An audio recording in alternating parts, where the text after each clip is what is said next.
Ces patients-là sont hospitalisés quelques jours en réanimation, ils bénéficient de ce qu'on appelle une hypothermie. On va les refroidir un petit peu, refroidir le cerveau, baisser le métabolisme de leur cerveau aussi pour le mettre au repos. D'accord? Donc c'est quelque chose quand même qui est important, une prise en charge médicale derrière aussi. D'accord? Suivant. Voilà les 3 gestes qui sauvent.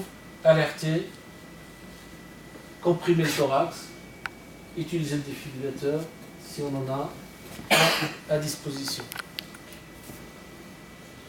Bon. Si vous avez des questions, on y répond tout de suite. Si vous n'en avez pas, on passe aux travaux pratiques.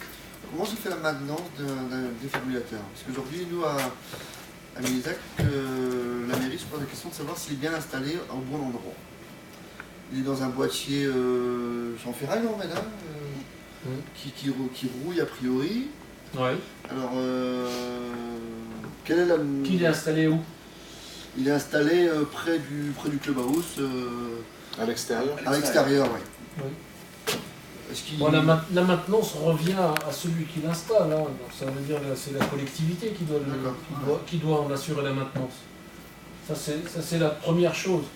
Après, si vous aviez effectivement des salariés dans le club, ça peut être un élément facilitateur pour passer, voir que ça clignote en vert, quoi. Ça peut passer de temps en temps, voir tous les jours, vérifier que... voilà. Alors, on peut avoir des soucis, effectivement, sur un défibrillateur qui est installé, puis qu'un jour, on veut essayer de le faire marcher, il ne marche pas. Là, on va rechercher des responsabilités. Hein. Ça s'est déjà produit en France. Un défibrillateur, vous l'utilisez, donc le sujet est entre les mains de la justice. Mais il faut quand même assurer la maintenance, ça c'est important. Le défibrillateur, à partir du moment où on l'installe, il faut qu'on s'assure qu'il est en état de marche. Parce que le jour où on en a besoin, s'il n'est pas en état de marche, à ce moment-là on dira il n'a pas assuré la maintenance de l'appareil. Mais si c'est la mairie qui l'installe, normalement la mairie ou les agents municipaux doivent assurer la maintenance avec le labo qui a fourni le défibrillateur.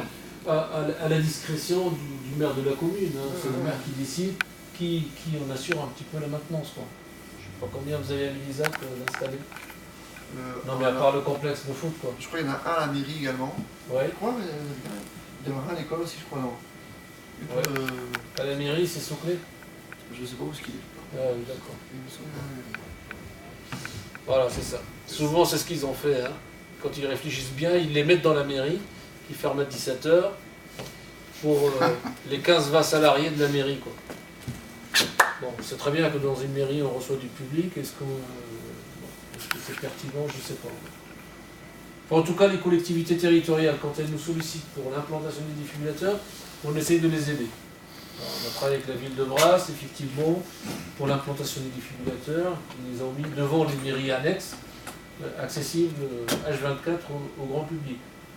On a travaillé effectivement avec la mairie du Relais-Quirillon, de Plougastel. Enfin, bon, quand on est interrogé, on essaie quand même d'apporter notre expertise pour les aider sur l'implantation.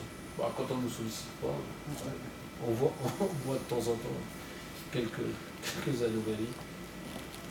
Après, chacun est libre de les installer où il veut. Est-ce qu'il y a d'autres questions? Bon. Eh bien écoutez, s'il n'y a pas de questions, on va passer au